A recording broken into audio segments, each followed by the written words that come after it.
Hey, LeBron, Dan had asked Stanley about the fourth quarter and kind of like attacking Rudy, and he responded by saying LeBron is a smart player. Just wondered the discussions that you had about that small lineup, some teams in the past that had done that with Gobert, and how that played out to having Stanley execute. Just trying to put everybody in position to be successful and, reading the game in between the game while the game is going on. And, I knew ways that we could be successful offensively by putting guys in different positions on the floor. So, guys responded very well to what I saw, and we was able to get a big-time win. And then, of course, you had the tweet the other day and wondered what you saw effort energy-wise and if Stanley epitomized some of that tonight, including late.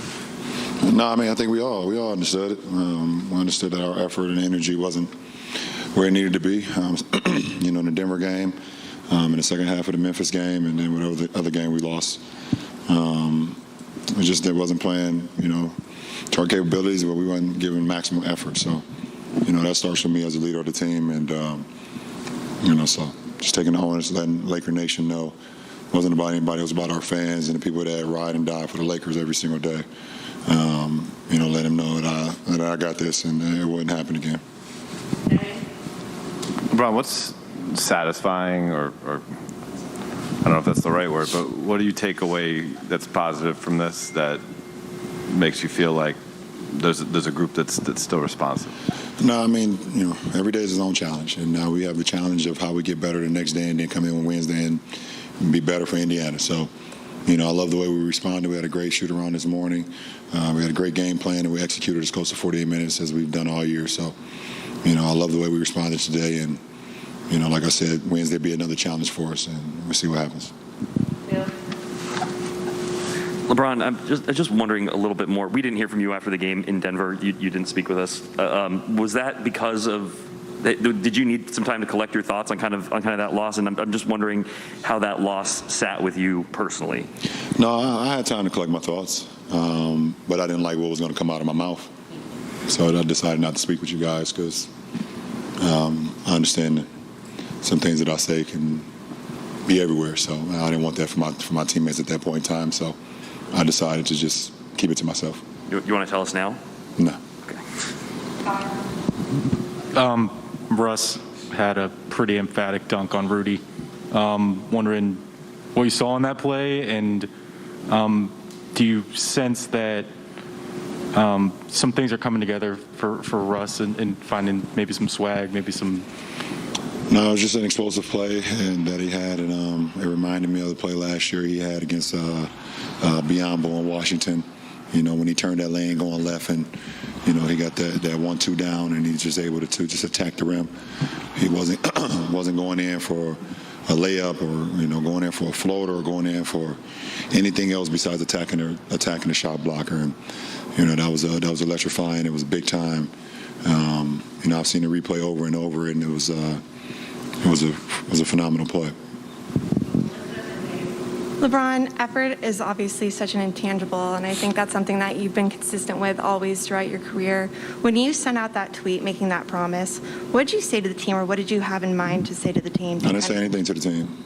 It's my accountability, holding accountability for myself and my teammates. I didn't say anything to the guys. Talk can be cheap at times. You just got to go out and have action, and we did that tonight. Hey, LeBron, two quick ones for you.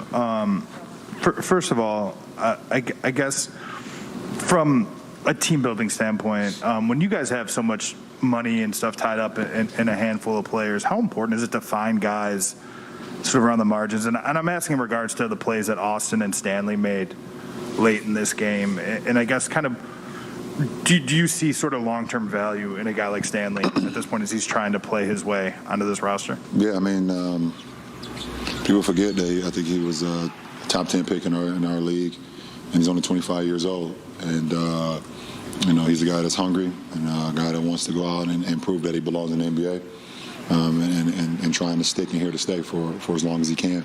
And then, obviously, we got a gem in Austin, and bringing him on board. I was obviously, I watched a lot of film on him. We was able to acquire him. And I know what type of players I like to play with.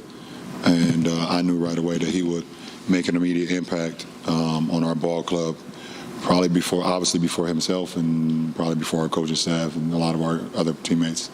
If we would have talked to you on Saturday, one of the things we would have asked you about was what Magic tweeted. I'm curious if you just had any response to that, if that's something you agreed with, sort of his sentiment about the energy levels and just went. No. Last two questions, we got BT, and then we'll take the last on Jordan. Brian, how do you guys take what you guys did tonight, the way you played, with you from this point forward, no matter who you play against? Every day is its own challenge. You can't take, you watch the film, you see ways that, you were good and other things you could have did better, but, we had some juice tonight. We played to our capabilities. We followed our game plan, but every game is its own challenge. You have different game plans for different guys, different teams, no matter who you're playing. So, we would love to, try to get into a great streak, but we got to go out and just play these games. We got to play them. We got to live in the moment. We can't think about, okay, well, this is what we did last game. It's going to work this game. That's not how it go. You play each and every game, and you try to be as great as you can there. Last question, Jordan. Richard? Thank you. David, I just wanted to talk to you about sacrifices, especially on MLK Day. It just reminded me of the fourth quarter, seeing you, set screens and getting stadiums, and just kind of tied it into MLK Day and what it means for me, playing on this day and when just a sacrifice for MLK.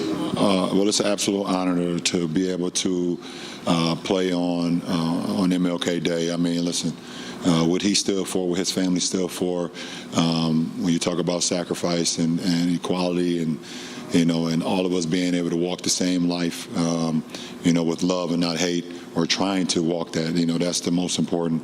The guy was just, he was before his time, and he lived not only for the present, but for his words and his passion and what he lived for to live forever. And that could be in sports, that can be in just, in regular life, it could be in school, it could be, just how every day you wake up and you leave your house, everything that you do on how you receive people, how you treat people, how kind you are, how many people you can inspire along the way, came from voices like MLK. And for us to be able to play the game of basketball, this beautiful game, on such a day for a guy that, gave himself to everyone and didn't worry about himself, I think it's just an honor. So I'm just proud to be a part of it. Appreciate it.